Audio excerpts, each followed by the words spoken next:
Our Public Safety and Criminal Justice Committee hearing, where we will review the current policies and procedures on managing short-term rentals in the city of Columbus. Several city staff members are in attendance today to present and share these processes, share more about these processes. In addition, we will learn about policies and ordinances in other cities in relation to regulating short-term rentals. I would like to welcome our presenters today, Deputy Chief Smith Weir from the Columbus Division of Police, Tony Celebrezzi, Deputy Director of the Department of Building and Zoning Services, Kevin McCain, Senior Policy Advisor for Columbus City Council, and Rashida Hansard, the Director of Income Tax for the Auditor's Office. Of course, we have other staff here today, but we thank you for coming in to help answer any questions. I'm Councilmember Emmanuel Remy. I chair the Public Safety and Criminal Justice Committee. I'd like to thank my colleague, Councilmember Otto Beatty, for attending today. And a reminder that this hearing is currently live on YouTube and Facebook, and also live and being recorded for rebroadcast on CTV, Columbus's Government Television Channel 3. I want to share, before we begin, that this hearing is exploratory and informational in nature. That means we are not currently considering any language changes to the Columbus City Code. Our goal today is to share with the community the work city staff currently engage in to regulate short-term rentals, hear about what other cities are doing, and then hear from our residents. My office will work in partnership with the community going into the new year to identify the best improvements possible to ordinances and policies that work for everyone. So without further ado, I would like to turn the floor over to our first presenter, Deputy Chief Smith Weir from the Columbus Division of Chief. The Deputy Chief will present on the current situation regarding trespassing individuals at short-term rentals. So thank you, sir, for being here. And Deputy Chief, the floor is yours. Good evening. On behalf of Chief Elaine Bryant and the rest of the Division of Police, thank you for the opportunity to come here and address City Council today. The Division of Police has taken year-to-date 1,054 offense reports from short-term rentals throughout the city of Columbus. In addition, 119 of those incidents resulted in an arrest or warrants issued out of those incidents. That doesn't count the thousands of other calls for service that the officers have responded to at those locations. Typically, when officers respond to residents or properties in the city of Columbus, they are contacting an owner or somebody, or a responsible party of that establishment. When we are responding to short-term rentals, the agent or owner is not always readily available, nor is a landlord or a responsible party. We receive these calls for service all hours of the day and night, oftentimes when the responsible parties are at work or at home or even asleep. Sometimes when seconds count, when minutes count, when we have a situation we are dealing with, we are faced with a situation where we do not have the ability to contact, where the owner is unavailable. In those situations with businesses and other properties throughout the city of Columbus, for years, the City of Columbus and Division of Police have utilized the agent authorization letters, or otherwise known as the trespass authorization letters. These are signed by the owner or the landlord or the responsible party and authorize the Division of Police and the City of Columbus to act on agents on the owner's behalf to conduct trespass of individuals that are on the property that are not acting legally or under the authority or the rules of the short-term rental in this instance. The Division of Police currently has 2,273 agent authorization letters on file from properties throughout the City of Columbus and utilize these on a day-to-day basis throughout the City of Columbus. It is our belief that requiring agent authorization letters to be signed as part of the permitting process for short-term rentals would be a responsible way for the short-term rental companies or owners to authorize us to solve problems when they are unavailable to solve them themselves. Thank you, Deputy Chief. Thinking about, maybe we should have prefaced this a little bit that, one of the things that we're trying to solve here is the few short-term rentals that happen to have parties, whether they be, more than likely the hosts don't know about it, but certainly this does happen in many of the platforms. They ban those types, that type of number of people and et cetera, but we know that they've occurred across the city. I'm certainly familiar as a community leader back in my old days with trespass forms and trying to, especially at shopping centers and others where you might have semis parking and other, reasons why you might need to get on to the property. We used to encourage the owners to sign those things. I kind of want to just illustrate to the hosts again, tell me some types of things that these things would apply for beyond a party, for instance. When would this be applicable for, to make sure that our officers can get on the property? Yep. Obviously, the number one reason or the number one thing we're concerned about are those large parties that have resulted in altercations, or on a couple instances, they've resulted in shootings over the past couple years. That being said, the number one offense that we've responded to at short-term rentals has been domestic violence. And then secondary to that are domestic disturbances, which haven't risen to the level of violence yet, but in which we have parties that are arguing, that are in conflict, that are having issues and having troubles. So in that instance, having an agent authorization, even though the illegal activity has not occurred yet, whether that assault has not occurred yet, but when we're trying to solve the problem of separating the parties, that would give legal authority for officers to act as an agent on behalf of the owner and trespass one of those individuals or both of those individuals from that property, for the duration of that evening or for the duration of their contract, their rental contract. So in that instance, it would be a way that prior to a situation escalating to violence, we could solve the problem in instances where the owner or agent may be unavailable. So explain today what some of the problems have been for officers, without this form today. Yeah, I think, again, the big problem has been those large-scale parties. Because they typically, when we're getting called, it's the middle of the night, it's 11, 12, 1 in the morning, officers are there. We've had instances where there are promoters that are promoting these parties that are at the door, that are that are basically charging admission. The line is out the door down the sidewalk, and officers are trying to deal with this in real time, in the middle of the night, and try to figure out who the owner of the rental is, try to find the contact information, try to wake them up and contact them. Meanwhile, we've got young adults and even some juveniles that are trying to attend this party that are in their house, and officers are again trying to get the authorization to solve the problem, to break up the party, to get those juveniles taken home, to get the young adults to go their separate ways. And in a matter of minutes, those are important things for us to have to deal with, and sometimes it's very difficult in the middle of the night to get a hold of a responsible party. If there was a trespass form, how would that same scenario be handled? Well, if we had the trespass form on site and we had that authorization, officers, the way we work it is that those authorizations, once they're signed, get uploaded to a system that the officers have access to in their cruisers, on their phones, 24 hours a day, 7 days a week. So whenever the time is, once they identify that the property itself is a short-term rental, they can look up, make sure that that authorization form has been signed, and then they have the legal authority to detain somebody. They have the legal authority to issue that trespass.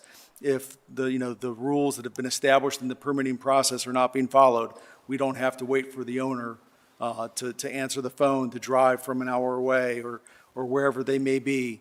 We don't have to wait for that to solve the problem. And in the middle of the night, like I said, as things are happening, we're not always afforded the luxury of time. Understood. Councilmember, do you have any questions? Okay. Well, we appreciate the recommendation. I know these discussions have been occurring and trying to figure out ways that we can help solve that one problem in particular. It's clear based on our regulations now, they can't have parties, and certainly, like I said earlier, the platforms typically do not allow them as well. Yeah. But we do not want that type of violence in our community, and so this is the way that we think might have the most impact on solving, or at least minimizing this type of a problem in the future. So appreciate the recommendation. We're certainly, as we move forward, we'll consider, how that'll look, and hopefully make it as easy as possible through the application process, just to make it one more thing you sign.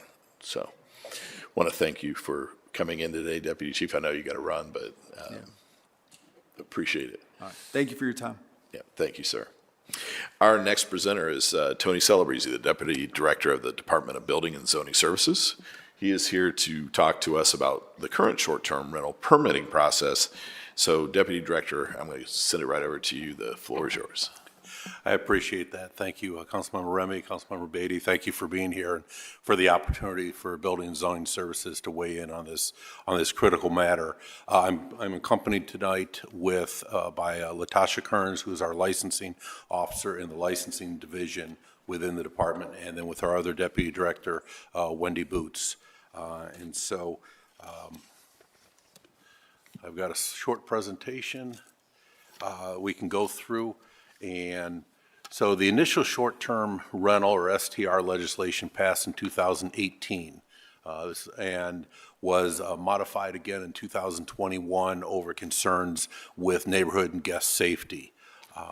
At that time, we restricted who can apply for this to the property owner or a permanent occupant, which helped us get more accountability.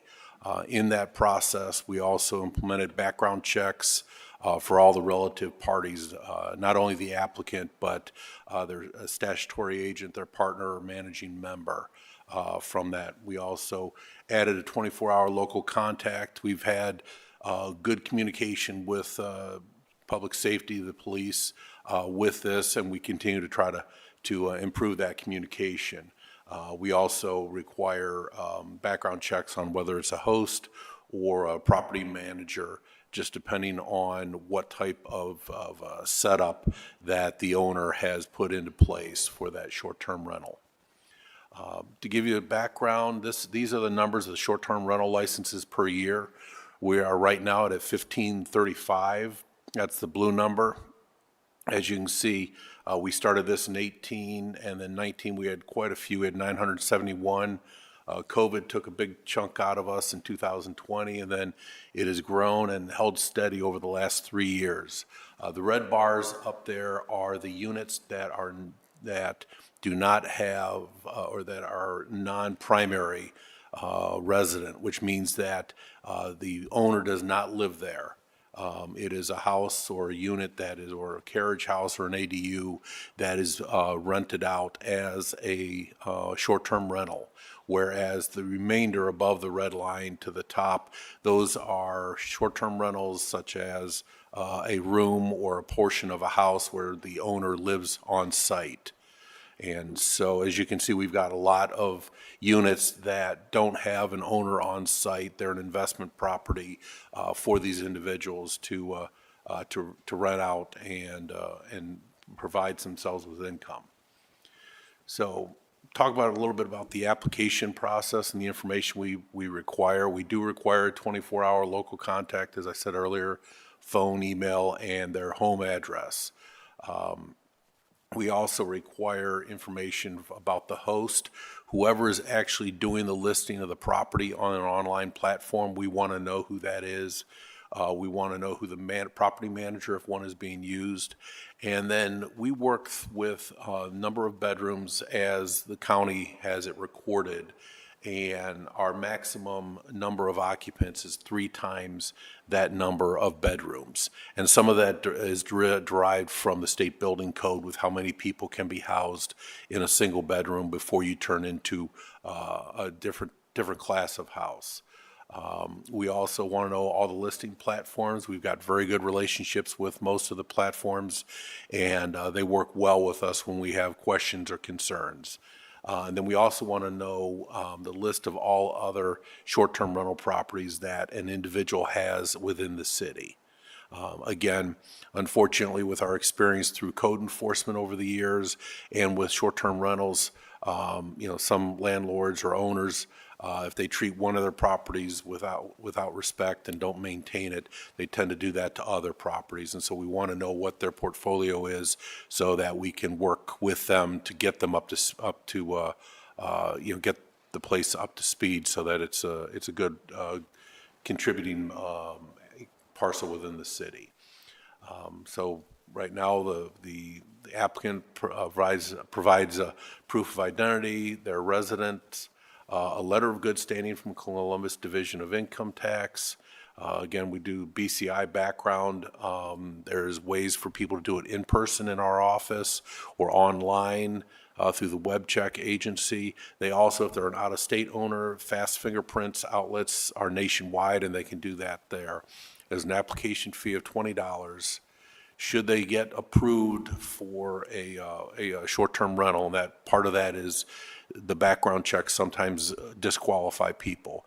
But if you do get approved, then if you are a permanent occupant in the house, it's $75. If it is a vacant unit that the entire structure is or unit is rented out, and that's $150 per year, and is 1 year license from the date of issuance. We'll talk a little bit about suspension or penalties. Licenses can be suspended or revoked for with any felony within the last 7 years. Mainly, we look at drug-related activity, prostitution, human trafficking, gang-related or offenses of violence.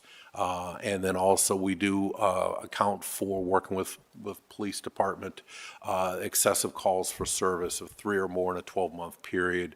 Some of those can be noise or trash, but there can also be other issues that when PD is out there. There's a level of subjectivity that we have to apply, and we try to use some common sense.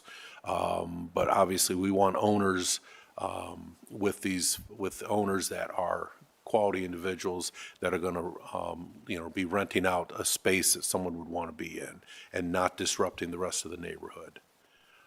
So with that, I'm willing to answer any questions. I'm looking forward to hearing what a lot of the private sector folks have to say, and we recognize that, city code can always be made better, and so we're willing to sit down and listen and potentially adjust the code going forward. So thanks for the opportunity. Yeah, thank you, Deputy Director.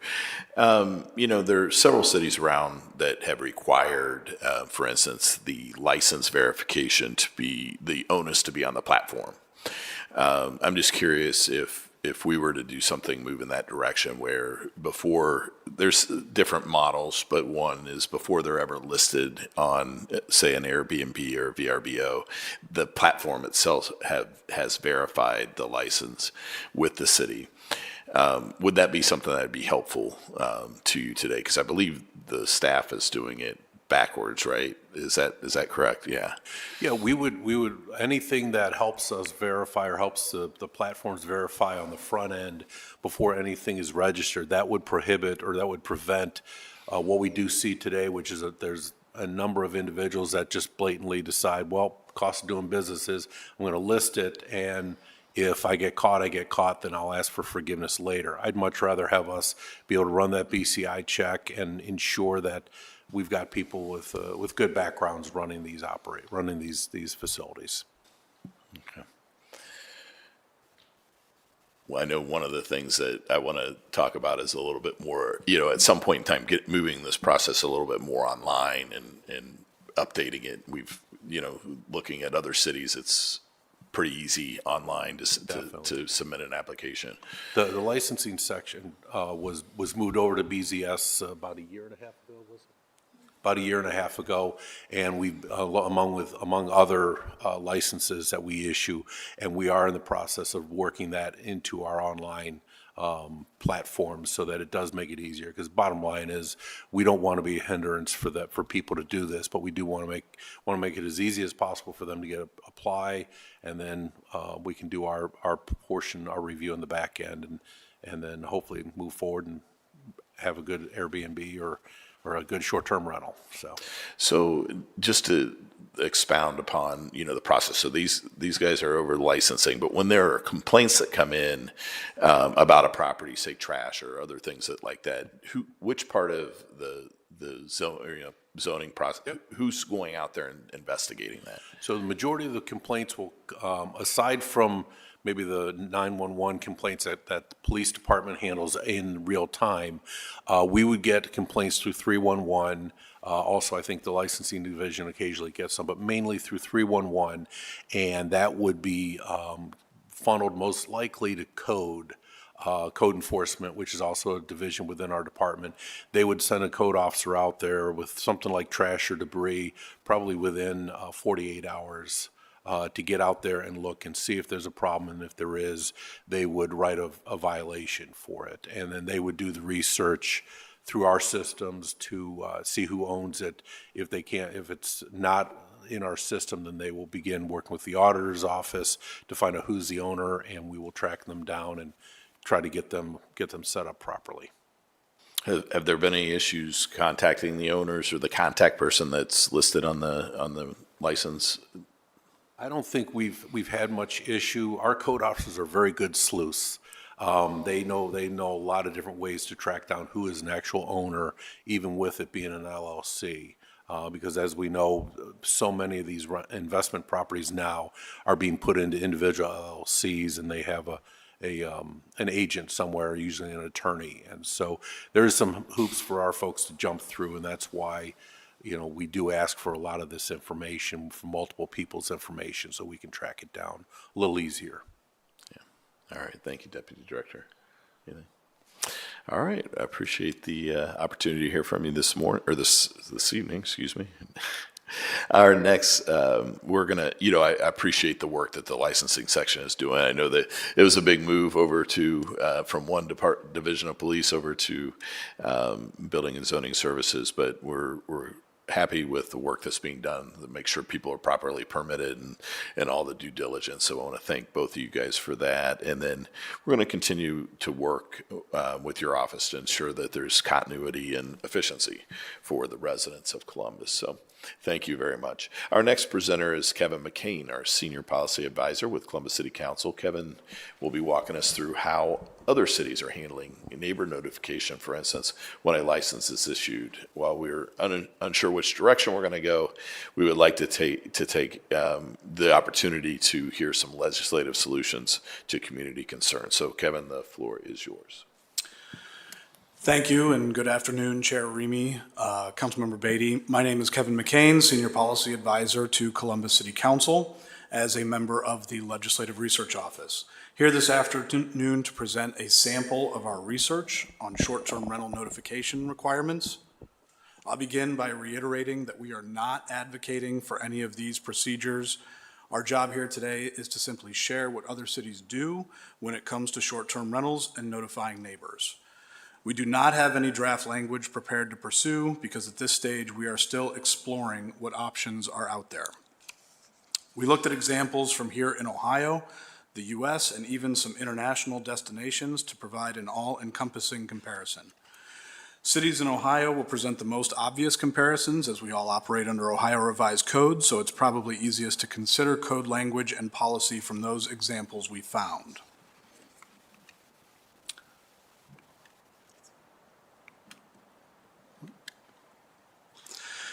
So there are 4 things to consider when regarding neighborhood notifications that we were looking at, and comparing these from municipalities all over kind of gives us a context for developing or amending our own Columbus City Code here if we choose to go that route. But typically we looked at 4 things. Who would be responsible for sending the notice to neighbors? When is it sent? Who must be notified? And the method of verification. Our current practice here in Columbus, as said earlier in the presentation, we do collect 24/7 local contact information from our hosts during the application process period. This information is subject to public records request. It's important to note that. But collecting this information was always intended to assist both the hosts and the neighbors to connect when minor issues might arise. Examples being noise, trash, parking, something along those lines. That information has never been made public, although again, it is subject to public records requests. This is just, excuse me, this is just a list of some of the cities that we examined their code. So again, we looked at the state of Ohio, some like cities here in the United States, and then again, also looked around the world at some popular tourist destinations to see what it is, how they handle their neighbor notification requirements there as well. Looking to our neighbors to the north in Toledo, they have in their code in Chapter 70203F that applicants must send notice to adjacent, directly across, and diagonally across properties within 48 hours of applying for a short-term rental permit. They can do so by first-class mail or hand delivery to all property owners. And that's something that we saw in a lot of cities around the world, that there are options for hosts to notify their neighbors. Our neighbors to the immediate west in Grandview Heights, the applicant must notify surrounding parcels as part of the initial planning commission application process. So in order to receive a permit there, you have to be approved by the planning commission in Grandview Heights. There is a $100 application fee to the Building and Zoning Department, but it is the applicant that is required to properly notify the surrounding parcels as part of the Planning Commission application. Some of the cities across the country that we found that require a special notification: Columbus, Georgia. The applicant must notify adjacent property owners with a proof of receipt, such as a neighbor's signature or a certified mail return receipt. And then in Sedona, Arizona, we found they require notification by certified mail or hand delivery prior to offering the property on any short-term rental platform.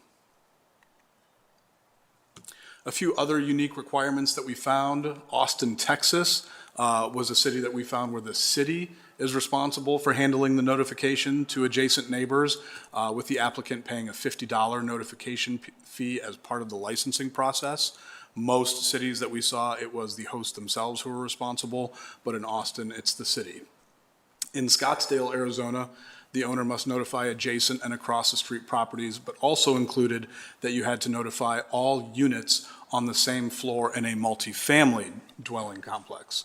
And then they have within 30 days of receiving the license. So a lot of cities have different timing requirements of when this needs to be done. Portland, Oregon has a notification requirement and also a 2-year renewal in case you have new neighbors that move in. So that process is on a cycle. And also it requires hosts to notify the neighborhood association or a civic association, or here in Columbus, that would probably be the area commission in neighborhoods as well. Norman, Oklahoma, they send or require notification with information for the owner and the local contact, but as well as code enforcement and the police resource lines as well.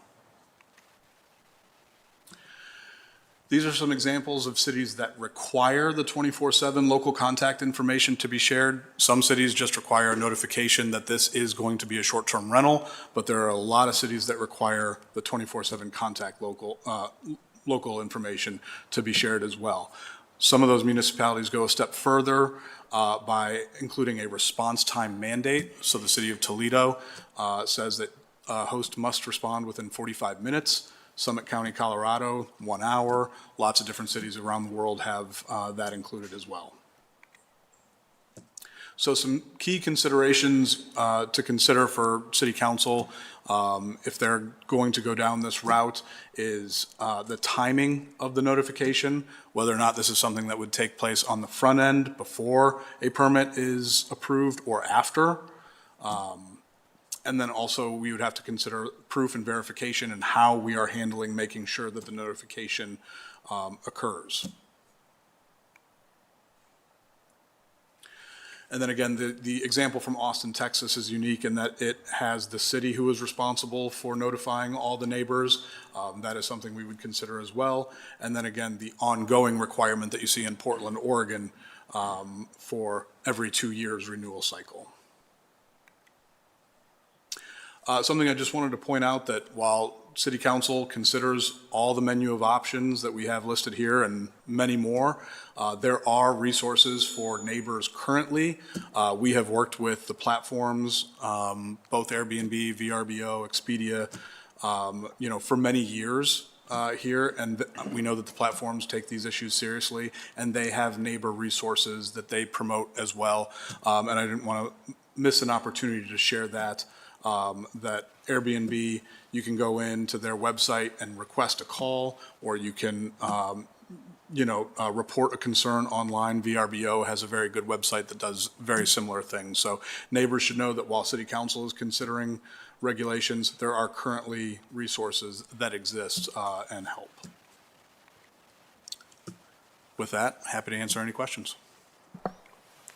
I think one of the things about the Airbnb and VRBO line, my understanding from the Host Alliance when we met with them was that they are very responsive. So if there's a complaint that goes into Airbnb, they're typically getting a hold of their contact immediately. So, and that's 24/7.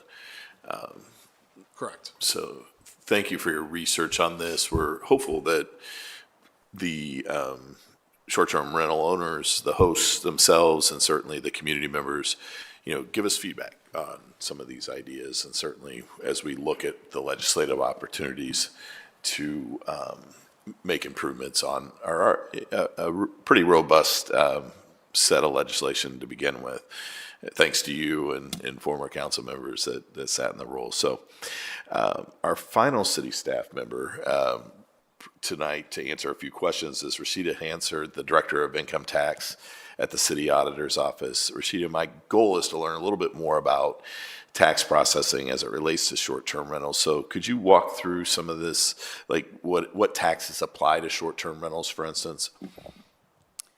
Good evening, Councilmember Remy and Councilmember Beatty and those in attendance, and thank you on behalf of City Auditor Megan Kilgore for the opportunity to speak a little bit about tax collection for short-term rental. Simply to answer the first question, the taxes that apply to short-term rentals is a 5.1% excise tax.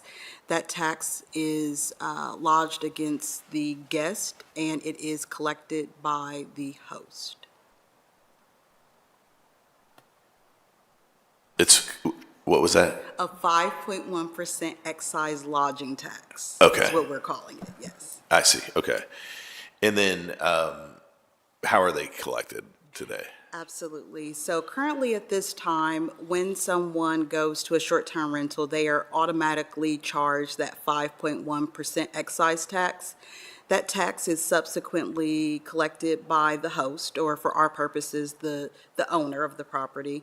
And that host is thereafter required to file a tax return and pay the tax for the preceding month. So they file for the preceding month that it's collected on the 20th of the following month. So for example, if I'm renting a property in January, I'm going to be remitting the return and the tax February 20th. Okay. And then are those typically, can they be filed electronically, or are they filed through the mail? How does that work?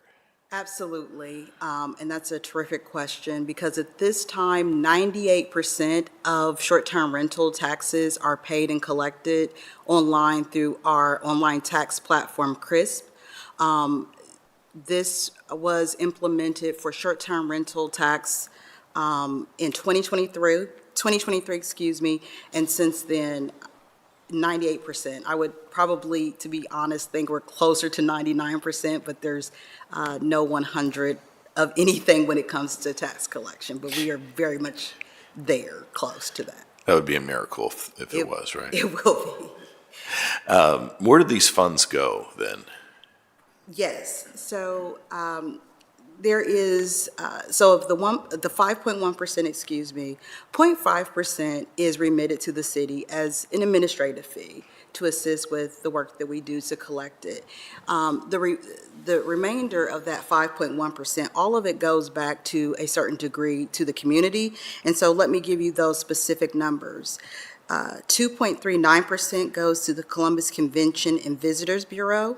1.68% goes to the cultural services and community enrichment. 0.60% goes to Emergency Human Services Fund for the city, and 0.43% goes to the Affordable Housing Trust. Okay. How many, do you have a sense, I didn't ask you this question ahead of time, but do you have a sense like how many returns are being remitted every month?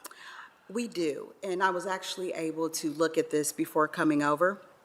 So currently, we have in our system about 1,600 short-term rental accounts, and of those 1,600, about 1,200 are currently active. And those 400 could be inactive for a number of reasons. For the most part, it's because they don't have a current short-term rental letter of good standing. Okay. Councilmember, do you have anything? Okay.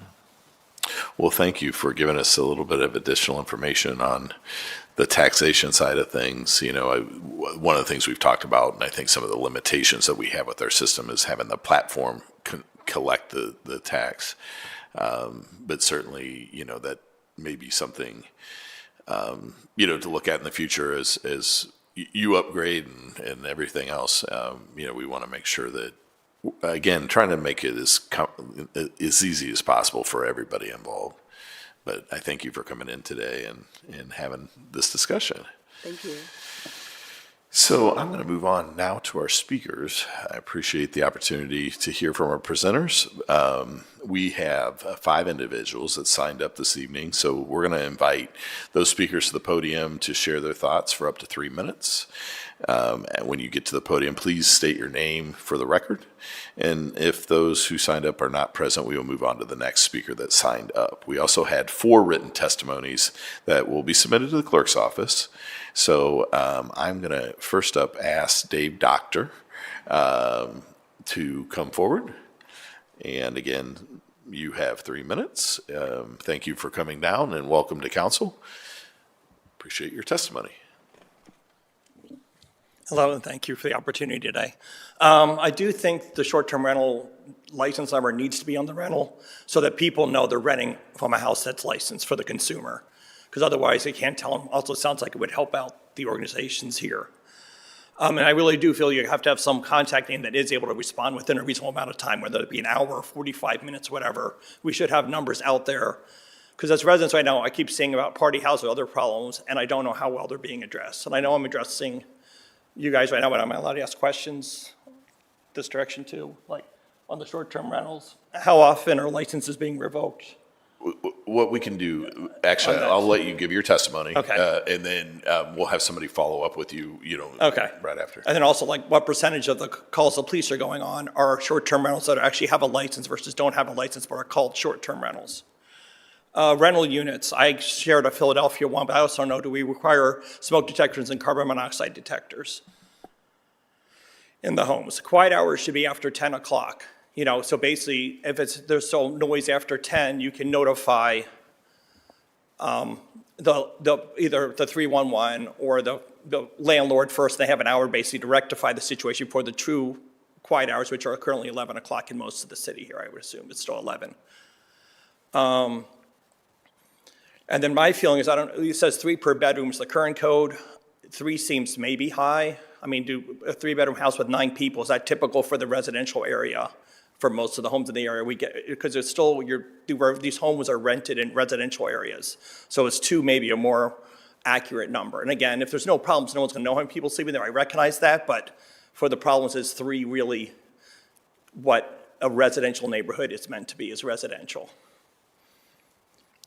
And then the enforcement side, again, having the contact and the other stuff, and maybe, I don't know if they can do a deposit, so if the call does come in for things, there's some sort of a fine for the noise that goes to the person renting it to help offset the cost that it's taking us for the police calls or other stuff. And then some sort of strikes, I saw the 3 or 4 strikes. I don't know, you know, I agree with that in a rolling average to make sure we're getting rid of the problem ones and keeping things, you know, there are plenty of good short-term rentals. I think they are never gonna go away. We just need to be managing the trouble ones. And then I do think as a neighbor, you should know how to call, because I saw the helplines, but we really don't know the listing number or the address. And a lot of short-term rentals say this area, until you actually have the rental, you don't know the address. So having either a contact name or the permit number, so we can say this permit number is causing a problem in the neighborhood, would help the residents. Does that make sense? Okay, and that's really my thoughts. Well, we appreciate that list, and again, I'll have somebody follow up with you to answer some of the specific questions, but thank you so much for coming down this evening. We Thank you for the definitely opportunity. appreciate it. Our next speaker is Susan Sommerfeld, excuse me. And then after that, we'll have Charles Fitch.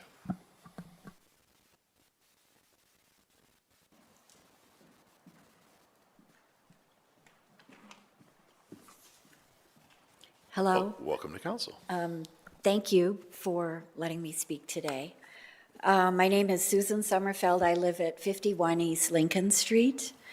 My house is entirely surrounded by 14 short-term rentals. That would be on Russell, Brickell, Kerr, and Lincoln. I didn't go as far as Pearl. I didn't go up to Summit, and I didn't go over to Warren Street. There's 14 in that small area. I'm actually not here to complain about that. There's, out of the 140 short-term rentals in Italian Village, these 140 are businesses. I don't think there's a strong enough recognition that this is a business. Whether you own 1 or 5 or, like one of my neighbors, 15, it's a business. The one that's right next door to me sleeps 16 people. He's very happy to advertise that. And it's a 4-bedroom. 50 Lincoln, right across the street, which is the bed and breakfast, also sleeps about 16 people. So I fail to see the difference between those two. 50 Lincoln, however, is zoned commercial in some way and had to comply with a lot of requirements before they could be in business. They also have signage, good lighting. They take care of the front yard. Their parking area is clean, well-tended. The building is maintained. It's a lovely addition to the neighborhood. The one next door to me is an eyesore. It's got rotted windowsills, broken screen door. It's got a rubble front yard. I haul the garbage cans in, back and forth. Otherwise, they'd sit in the middle of the street. He's a lovely young man. I haven't had problems with any of the tenants, the guests. It's been quiet. They've been fine. But is this an addition to the neighborhood? Is this really what we want? He's basically being extractive. He bought the house and was, I don't know, I'd have to call it lying to all of us, told us all he was going to live there. And as time went on, he wasn't going to live there. It just slowly, So is he getting the homeowner tax exemption? Yeah, probably. Did he get a loan because it was going to be a primary residence, even though he bought a house in Dublin and moved there 3 months later? Yeah, probably. He went in with the idea that he was going to extract as much value as possible and then sell. So I don't think Italian Village is not opposed to the businesses sprinkled through the neighborhood. That's not what the issue is. The issue is there's no pride in owning this business. They're not adding anything to the neighborhood. There's not sprinklers in there. There's no way. I have no idea if they could get out if something happened. So I think it should be probably dealt with in a similar way to a bed and breakfast.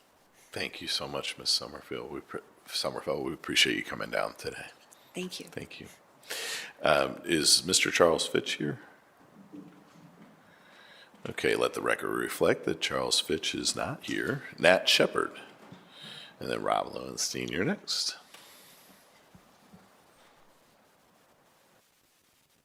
Welcome to council. Please state your name, and you have 3 minutes. Hi, thank you. My name is Nat Shepard. I'm a personal friend of Susan, and it's going to sound like I'm saying some things that are different than her opinions, but I want to start by saying thank you, Susan, and those are valid concerns, and I want to echo them. I run a business that provides co-hosting services and operational support for owners of short-term rentals. We're a co-hosting business. My company manages 26 short-term rental units for 21 different owners. So far and away, mom and pop owners that have moved out of their primary residence for whatever reason, decided to rent it, maybe moved out of state, and then hired me to help with that. So my business does that. We also assist them with filing their monthly tax reports. I have an assistant that files 21 monthly tax reports. So the first point I'd like to make is that I would strongly support having the platforms collect and remit the taxes. A lot of other large cities are doing that. Airbnb and Vrbo easily have that capability. I would support it in a legislation change. I want to make a comment on notifications and letters to abutting properties. I think it's challenging depending on the neighborhood. There are some of us that live in Italian Village in the short north where short-term rentals are extremely dense. I live in Victoria Village, not far from Susan, and I have a 4-unit short-term rental building across the alley from me. I have an 8-unit across the street from me. I would get flooded with letters for properties that I already know about, and I wouldn't find it useful.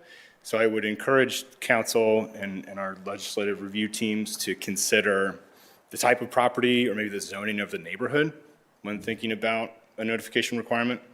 I don't, for me, managing 20-some rentals, that would mean, hand delivering potentially letters to adjacent properties of 20 houses. It would, I'd have to play mailman for a couple of days to get that done. Other topics that I would encourage the council and our committees to review around the application and renewal process. I strongly support the background check, but the renewal process is equally cumbersome. I would support an online renewal. Cincinnati, for example, has a 3-year license, and as long as there are no strikes against that property, the license remains valid. Indianapolis has a one-time lifetime license that is simply renewed with an online form every year, and the owner doesn't have to do anything unless there have been strikes against the property. So I would support considering that.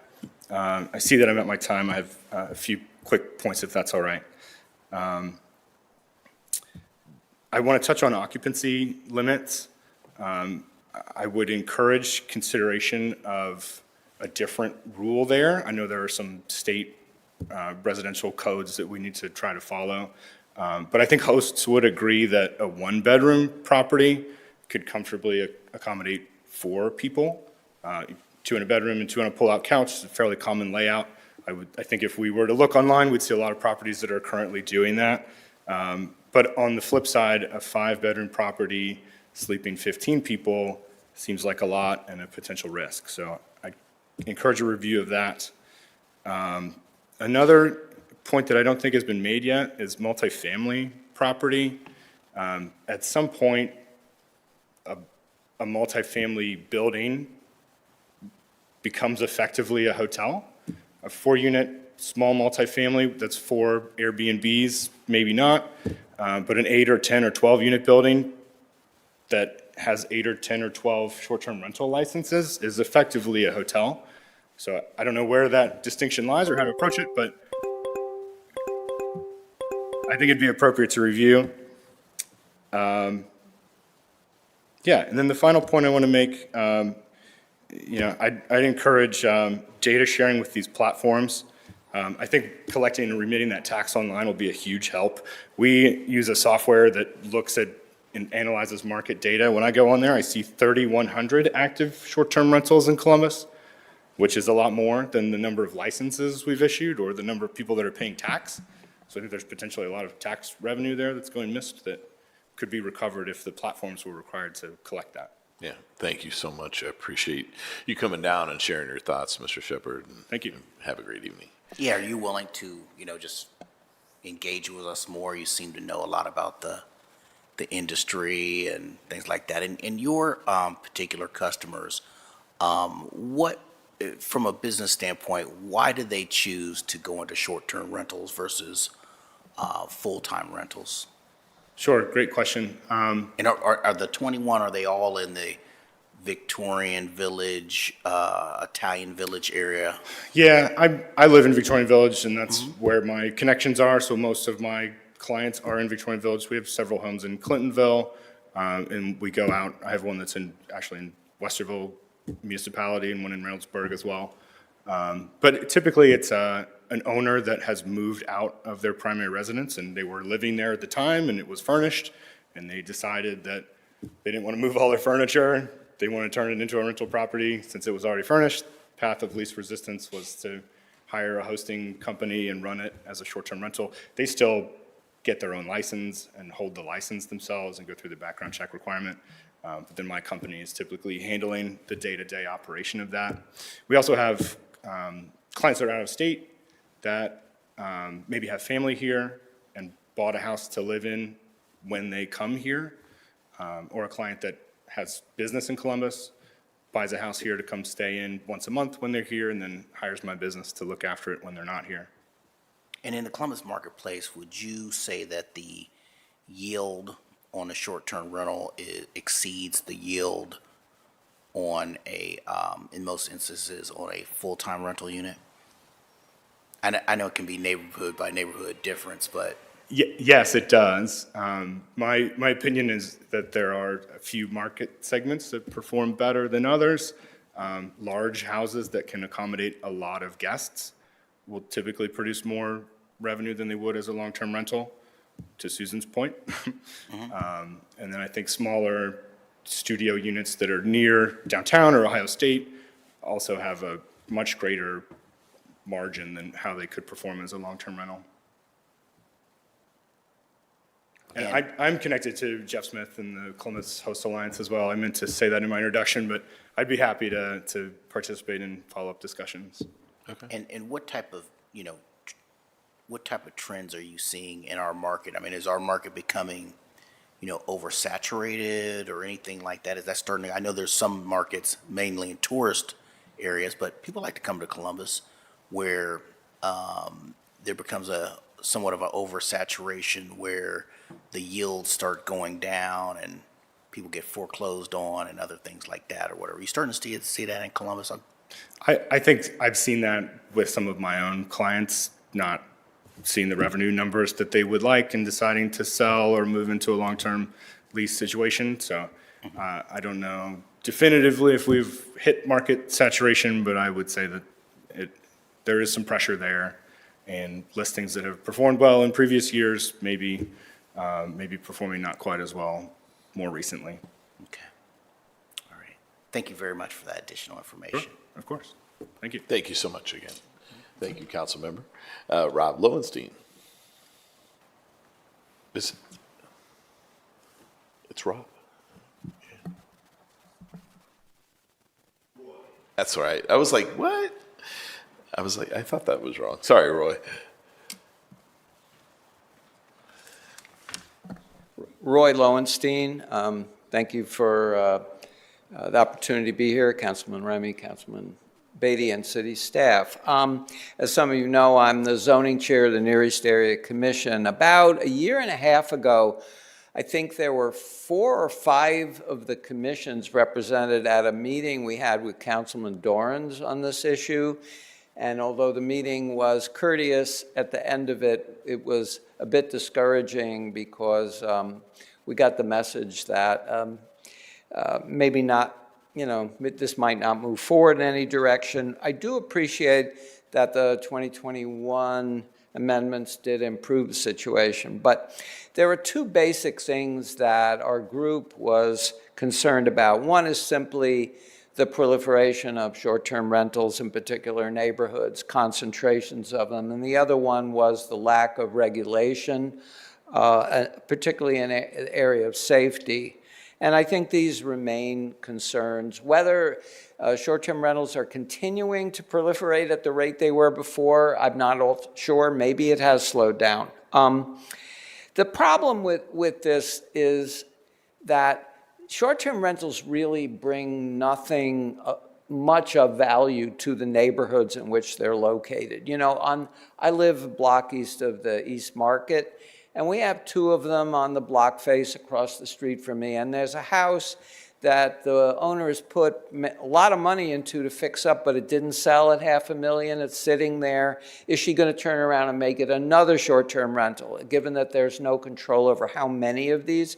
What we're really hoping for are neighbors to move in.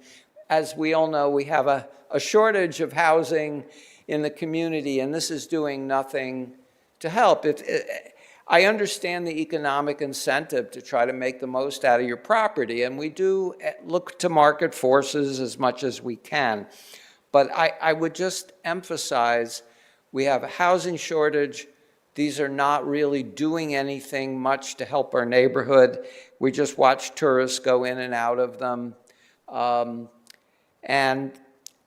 I would encourage that we do something, in addition to the notification, things that you're talking about, that's fine, but could we limit the number of short-term rentals in a neighborhood, either by census tract, zip code, or distance to other short-term rentals, or how many of them on a block face, some kind of control so that in the areas that they're most focused on, that each property as it becomes available doesn't become another short-term rental. And then in terms of safety issues, we are having something to do with the number of, or the character of the owners and all, but why are we not inspecting these for safety? There are open stairways to the upper floors. We have a whole bunch of unrelated people there. These are the kinds of things that we regulate in terms of other related uses like rooming houses or congregate housing, but we don't regulate it here.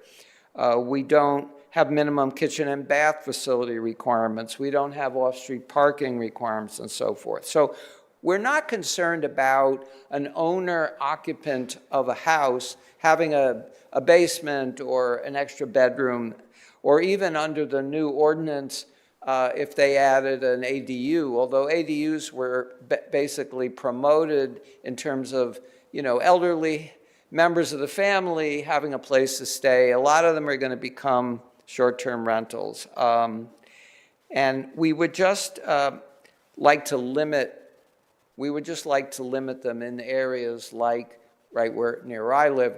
It isn't anything like it is in the short north, as you heard that testimony. It's not as intense as that. But even there, the person who spoke was, you know, would rather have neighbors than she would rather have transient people coming and going, as if, you know, every building is a hotel. So we would ask your consideration of those issues.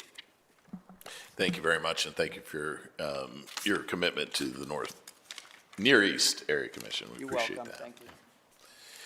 All right. Well, thank you very much to all of our public speakers this evening. I'd like to end this hearing by thanking our presenters for your participation tonight and the great work that you do throughout the year. Short-term rentals bring value to our communities, but also need to be monitored and permitted in order to achieve neighborhood safety and quality of life.